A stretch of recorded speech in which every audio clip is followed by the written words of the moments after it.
Ukraine has proposed another round of negotiations with Russia to halt the war and instate a ceasefire. The proposed meeting would be the third attempt since May, a process that hasn't led to any major breakthrough.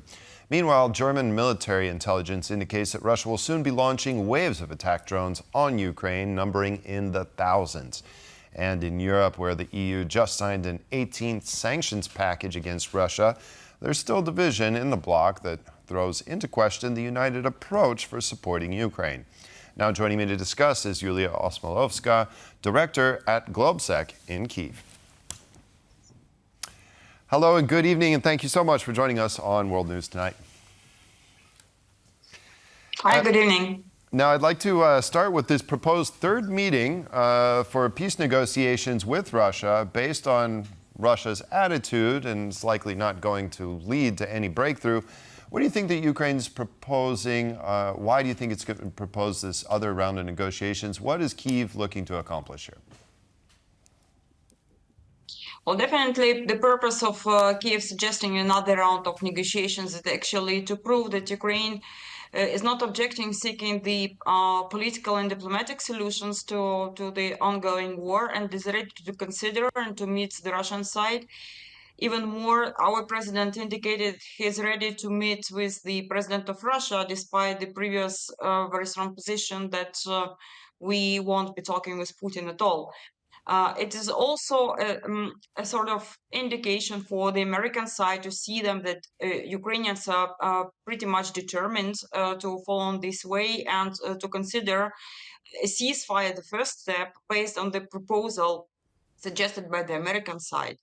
However, in terms of what can be really achieved at this third round of negotiations, there are more pessimistic expectations because we know that the both sides are looking differently at what should be discussed first, and obviously Ukrainian side is seeking and consider humanitarian issues first, like unconditional release of all prisoners of war, captured civilians, deported children, and then ceasefire, and then to go ahead to more comprehensive peace settlement, whereas Russians try to present it as a full package with all the issues at stake. Even some of them are completely detached from the reality, like for instance their demand to get control over 6 regions of Ukraine, which they don't control effectively right now. So we will wait and see what will happen. And our president said that this new round of talk was actually made also after Rustem Umerov, the former Minister of Defense, has moved to the position of the Secretary of the National Security and Defense Council, but still leading the Ukraine's delegation to the negotiations with Russia. And the president also indicated that the exchange of prisoners of war will be the topic #1 at these talks. The top priority, okay. On a July 3rd phone call between Presidents Trump and Putin, Putin said that he will be escalating for another 60 days, leading to Trump to set the 50-day deadline. Is it likely that we will see another massive offensive by Russia, or perhaps it's already underway? Definitely, yes. I would say that the Russians haven't stopped sending their kamikaze drones and Shahid drones and making combined missile attacks on civilian population. And if we have had within the last year 2 or 3 nights without drones in the whole year, so this would have been a success. But actually every night we have these attacks over Ukraine, and this night, for instance, we're expecting over 700 drones, as had been reported by our monitors.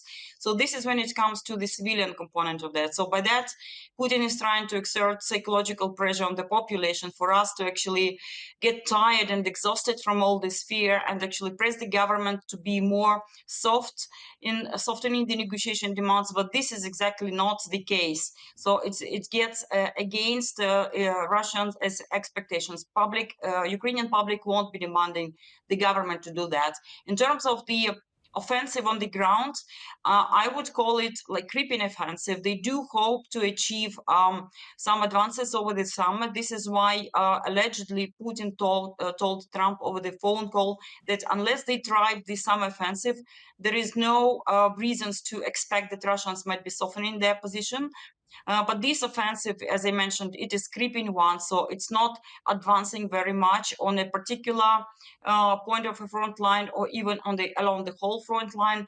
So definitely it's not something that Russians could call a successful offensive.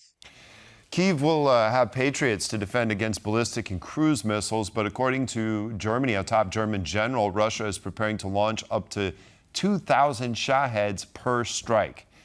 Now, this will be a big change for Kyiv to defend, and really, how will Kyiv defend against such drone swarms, and what can Western partners do to help? Yes, exactly. You make the right point. So for all these intensified drone attacks over Ukraine, but also Ukraine is doing drone attacks over Russia too. Let's not forget, and reaching quite far area of Russia too. But the solutions to that should be effective. So we can't expect of shooting a drone costing 50K by a missile of Patriot costing 5 million euros. So Kyiv announced already, the President Zelensky, that Ukraine has developed a solution for a swarm of drones interceptors. And this is something that is being done together with the Western partners.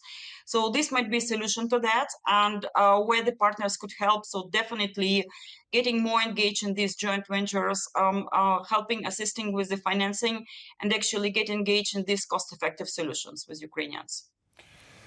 Despite the passing this week of the 18th sanctions package, we already are seeing that it is somewhat ineffective. The Greek tanker fleet is one of the largest in the world and accounts for about 20% of Russian shipments. Sources have told Reuters that these companies would continue to ship as much oil as they possibly can. How much will this recent sanctions package and the lowering of the price cap really impact Russia? I would like to highlight that the whole system of sanctions against Russia has a cumulative effect. And this is something that we see already by the performance of Russia economy, which is overstretched and is expected to overstretch even more over the fall. Any next package of sanctions is very good. However, as we can see with all different package of sanctions that had been adopted before, if there are some like gray zones or loopholes that the countries could avoid in order to do the business as usual, then there are some adjustment of measures afterwards. So I'm pretty sure that, yes, this has been indicated as a loophole. So the next should be an adjustment of the solution on the EU level. And actually what might help here, there is a dilemma, there is a polemic about how to put sanctions as under the realm of foreign policy, which require anonymity voting, or in the realm of economic policy, which might get the qualified majority voting. So I think that shifting the sanctions topic to the economic stuff would help very much. Final question. We have just about 1 minute left. Andrej Babiš and his ANO party in Czech Republic are leading in the polls for the upcoming general elections. He's refusing to spend the 5%, which was agreed upon in NATO, of GDP on defense. He also says that he doesn't believe that Vladimir Putin is not a threat to NATO, that he can't achieve, it's very difficult for Putin to achieve 1 kilometer in Ukraine, and it's also, NATO has a budget that's 13 times higher. Is he right in this assessment? I would put the answer differently, because you have to understand the logic why these right-wing politicians are becoming more and more popular in Europe. And definitely it's not about the relations of the population towards the war in Ukraine and the resistance or the hardened security. So there are some internal economic issues probably that are on top of the agenda. And these guys are using very strong, effective, popular rhetoric. And then when they get this more and more support, so obviously their statements and their positions when it comes to foreign policy issues, they've been affected as well. So I would probably look more into what's going on in the country, how effective is a campaign against Russian disinformation and all this other stuff, and then it would enable us to perform better. Iuliia Osmolovska, Director at Globsec in Kyiv, thank you so much for your analysis tonight and joining us on the show. Appreciate it. And that's all the time we have here on World News Tonight. Thank you for joining us. Have a great evening, and we'll see you next time. Good night.